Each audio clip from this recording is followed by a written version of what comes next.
Good afternoon. This is Al Pemberton. I'm the director of the Department of Natural Resources in Red Lake Nation. Uh, just wanted to say a few things on the Red Lake Reservation. We're one of the only two closed reservations in the United States, and we are put in charge of about 1 million acres of Indian trust land owned by the Red Lake Band of Chippewa Indians from the main reservation, which we call the Red Lake, the two Red Lakes, all the way up into Canada, which we own the northwest angle also. So we are put into charge of taking care of all that land, the water, and all trees and everything else that goes with it.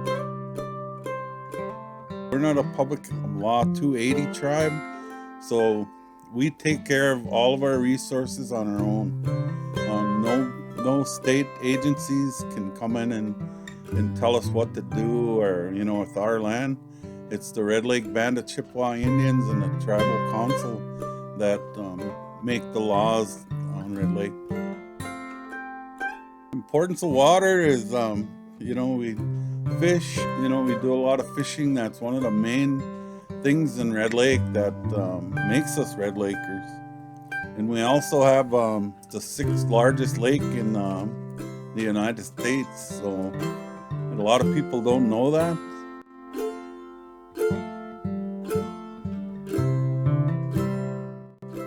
The tribe taking over all the self-governance programs from the Bureau of Indian Affairs is that we get to pick and choose the people that work for us. Where when they were with the Bureau, we got whoever they sent us. And now the people that work for us, they want to work for us, and they're good workers. And we got a good group of guys that want to take care of our natural resources here in Red Lake, and that's the biggest part of it. Well, I think it's the way we take fish too changed a lot. We went from the netting to now it's hook and line fishing, and it was a big change for everybody, and I think it's working out pretty good. And one thing is we're taking care of our resources, and they'll be here for future generations.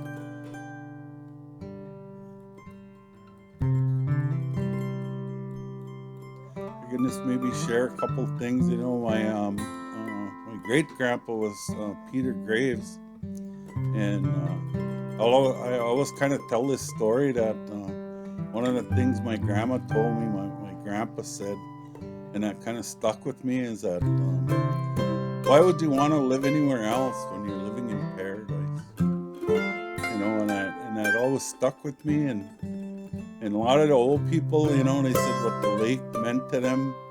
We'll never starve because it's the ice box out there.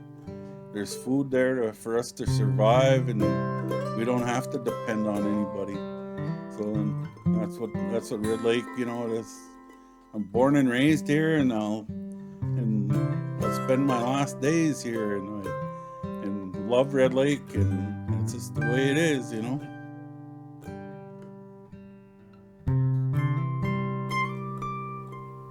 Shane Bowe, Red Lake DNR Water Resources Program Director.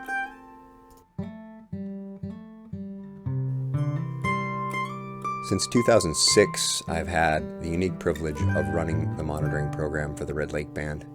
The vast majority of the water resources here are in pristine condition. There are tens of thousands of contiguous acres with no roads. We often spend entire days on lakes without seeing another boat or canoe. Collecting baseline data from some of our more remote sites, located deep in the Red Lake peatlands or far across Lake of the Woods, can feel surreal at times. It's an amazing place and is worthy of protection.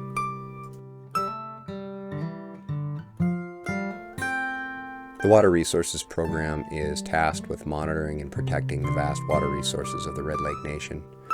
We often use states to compare the size of our resource for people unfamiliar with the area.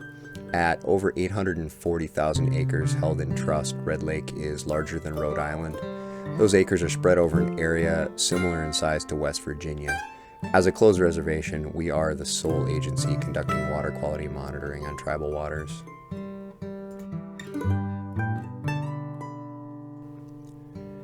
It can get overwhelming when that water includes 280,000 acres on Upper and Lower Red Lake, hundreds of stream miles, over 100 small lakes, and areas outside trust lands, including everything from small streams to Lake of the Woods and impaired international water.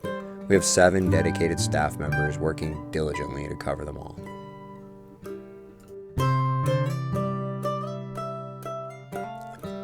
Of course, the work that we do couldn't be completed without partnerships and funding from US EPA, Minnesota Pollution Control Agency, US Fish and Wildlife Service, Bureau of Indian Affairs, and many others who we appreciate very much.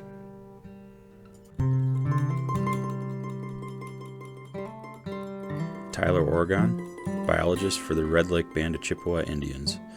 I oversee a lot of the day-to-day field operations, and I am the lead wetland specialist. Within the Red Lake Indian Reservation, there are approximately 308,000 acres of mixed cover type wetlands. Also, north of the reservation is one of the largest expanses of peatlands in the contiguous United States that drains into Upper and Lower Red Lake through the combination of groundwater and abandoned ditch systems that were constructed during the mid-1900s. Of the 308,000 acres of mixed wetlands, the Red Lake Water Resources Program focuses primarily on monitoring Type 5 open water wetlands. Due to minimal disturbances from outside influences, the wetlands within the Red Lake Indian Reservation are in near pristine condition. Very sensitive fens are likely found throughout the reservation. However, more monitoring and assessment is needed to identify these sites. The importance of wetlands to Red Lake tribal members is vast, from subsistence cycles of hunting and fishing to gathering of wetland food and herbs for cultural and medicinal purposes. With the abundance of wetland acres throughout the reservation, the risk of high mercury levels found within the environment is likely. Due to the physical and chemical properties of wetlands, they are a great host to tiny microbes that naturally convert mercury into an organic form that enters the food chain. In 2002, the first and only fish consumption advisory assessment was conducted on reservation waters. Since then, the tribe has been relying on data collected from state waters to inform the tribe about changing mercury levels. And because of this, the Red Lake Water Resources Program is in the process of setting up a mercury monitoring program which is set to begin in 2021.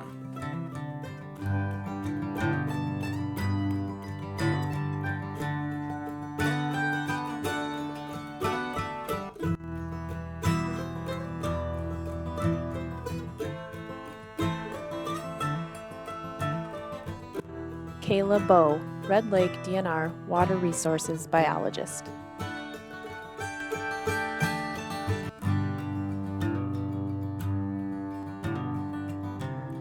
Sampling a lake, river, or stream for nutrients such as phosphorus or nitrogen and physical characteristics such as dissolved oxygen or temperature on any given day can tell you something about that water body at that moment in time. However, if you want to assess the condition of an entire system, such as a lake or a stream, you need to study the biology, that is, the fish and invertebrates or bugs that live within those waters. This process is called bioassessment.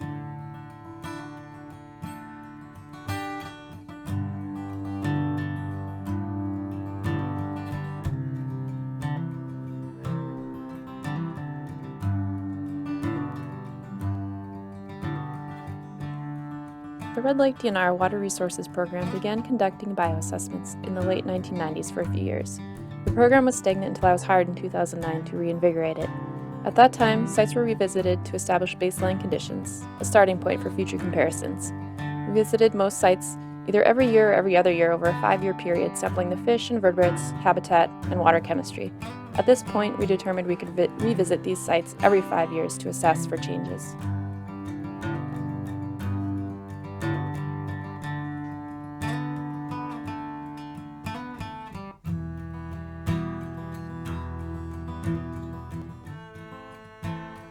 In special situations, such as a culvert replacement or dam removal, sites were visited more frequently, both before and after the project, to more closely monitor changes associated with that project.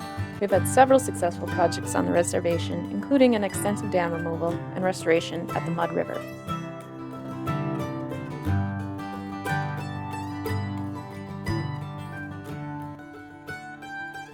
I feel incredibly fortunate to work in a place where nature sees little disturbance, and I get to spend much of my time outdoors, wandering in the solitude of the streams.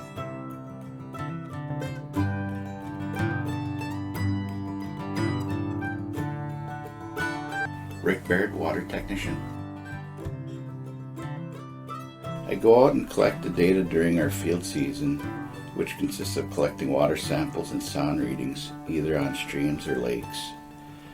I also do dam operations for the Army Corps of Engineers at the Red Lake Dam on a weekly basis. This consists of making gate adjustments when needed, recording gate height, settings, gauge house, and staff gauge readings. I also record the daily temperatures and preset for the National Weather Service.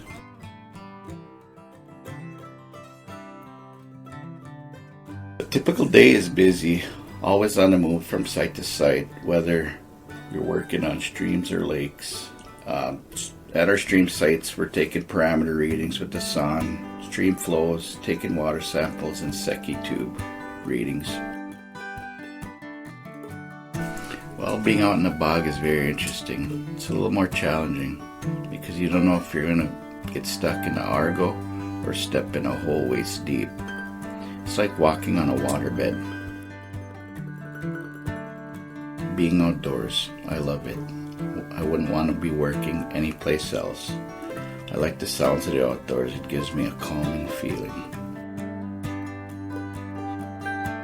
My value of Red Lake is very high. Red Lake is a very unique lake. A lot of tribal band members rely on Red Lake for its subsistence and commercial fishing it provides. I'm very grateful to be part of the team who monitors the water quality on Red Lake, and we have to make sure we have it for future generations to come.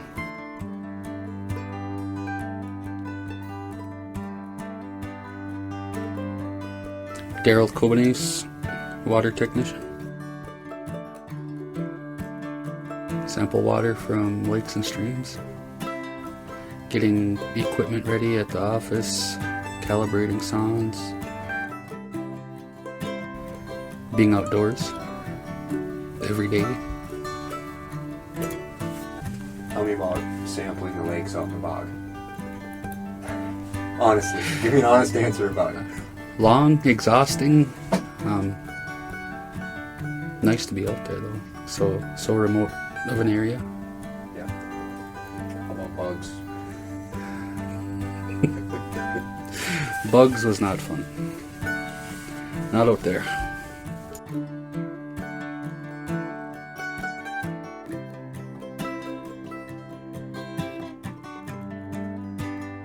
My name is Joshua Jones. I am the hydrologist with the Red Lake DNR Water Resources Program.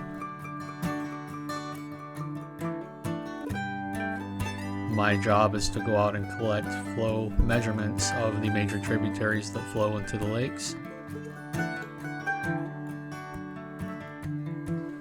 Those flow measurements are used in conjunction with water samples that are also collected within our program to monitor the water quality of our streams and rivers.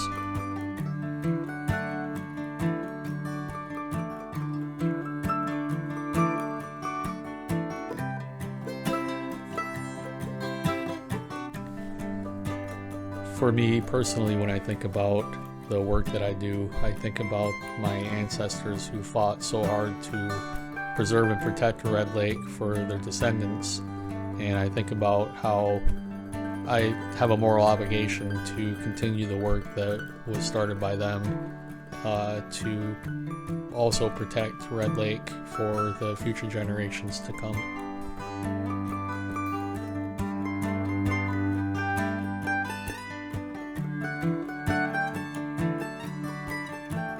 Jennifer Malinsky, Red Lake DNR Environmental Specialist.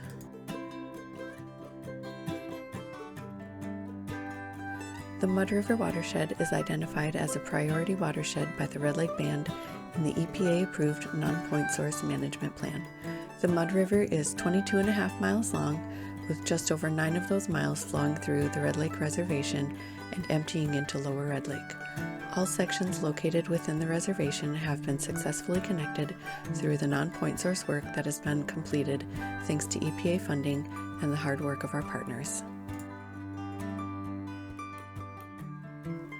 A dam removal and river restoration project was the starting point for the overall restoration of the Mud River. In 2012, the Minnesota Department of Transportation funded and completed a dam removal and bridge replacement. However, they were unable to fund the river restoration, which is where EPA's competitive 319 grant came in. With this funding, a new 500-foot channel was excavated to meander the stream, and riffles and pools were added to restore the stream's pattern, profile, and dimension, as it used to be before the dam was put in, and to accommodate the 9-foot drop of the dam. The riffles also maintain the water slope and are great spawning areas for fish.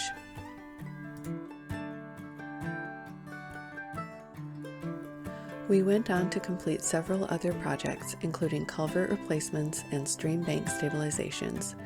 From 2017 through 2019, 3 undersized, damaged, and improperly placed culverts were replaced with 4 new culverts at 2 stream crossings. Improving these crossings has reduced erosion and sedimentation, restored fish passage, and improved habitat in the Mud River.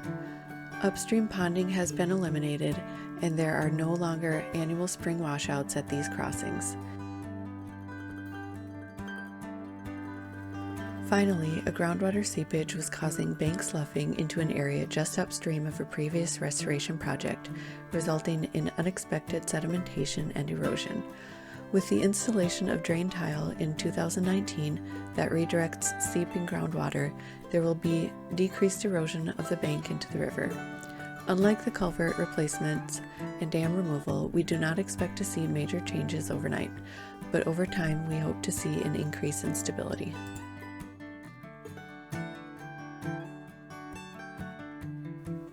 Over the course of 8 years, one project at a time, we reduced sediment, nutrients, and pollutants from entering Lower Red Lake. We have stabilized road and stream banks at more than one crossing, and there are no further known fish barriers in this watershed. The restoration was a lot of work, but as with many of the projects we do here at Red Lake, we had the help of a long list of partners.